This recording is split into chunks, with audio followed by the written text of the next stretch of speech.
जय माता दी। दुर्गा सप्तशती का 10वां अध्याय आरंभ होता है। इस अध्याय में माता रानी के हाथों से शुंभ का वध किया जाएगा।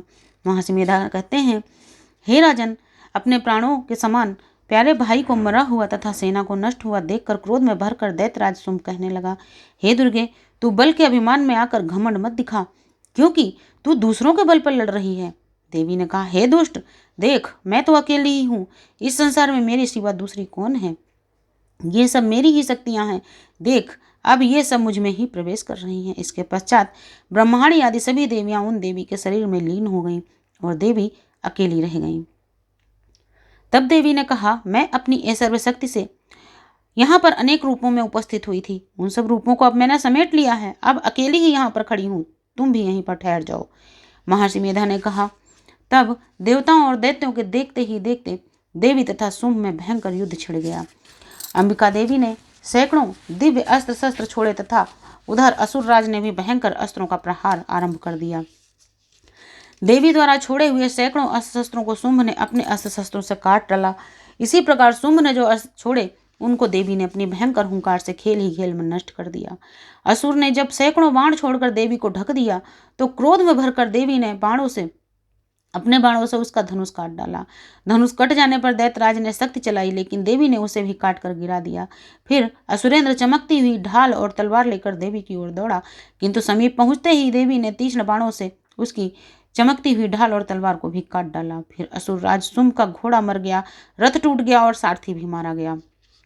तब वह भयंकर मुदगर हाथ में लेकर देवी पर आक्रमण करने के लिए आगे बढ़ा, किंतु देवी ने अपने तीक्ष्ण बाणों से उसके मुदगर को भी काट डाला। इस पर असुर ने क्रोध में भरकर देवी की छाती में बहुत जोर से एक मुक्का मारा, तो देवी ने भी उसकी छाती पर जोर से एक थप्पड़ जड़ दिया। थप्पड़ खाकर पहले तो असुर पृथ्वी पर गिर पड़ा, किंतु तुरंत ही उठकर खड़ा हो गया। फिर वह देवी को पकड़कर आकाश की ओर उछला और वहां जाकर युद्ध करने लगा। वह युद्ध ऋषियों और देवताओं को विस्मित करने वाला था।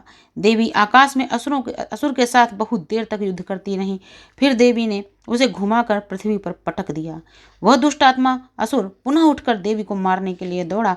तब उसे अपनी ओर आते हुए देखकर देवी ने त्रिशूल से उसकी छाती विदीर्ण करके उसको पृथ्वी पर गिरा दिया।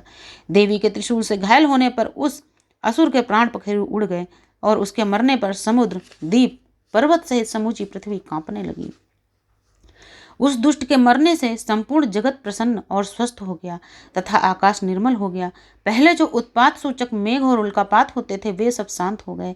उसके मारे जाने पर नदियां अपने सही मार्ग से बहने लगीं। समस्त देवताओं का हृदय हर्ष से भर गया और गंधर्वगण मधुर गीत गाने लगे। दूसरे गंधर्व बाजे बजाने लगे और अप्सराएं नृत्य करने लगीं। सूर्य की प्रभा स्वच्छ हो गई। यज्ञशालाओं की बुझी हुई अग्नि अपने आप ही प्रज्वलित हो उठी तथा सभी दिशाओं में शांति छा गई। बोलो दुर्गा मैया की जय। 10वां अध्याय समाप्त हुआ। बोलो दुर्गा मैया की जय।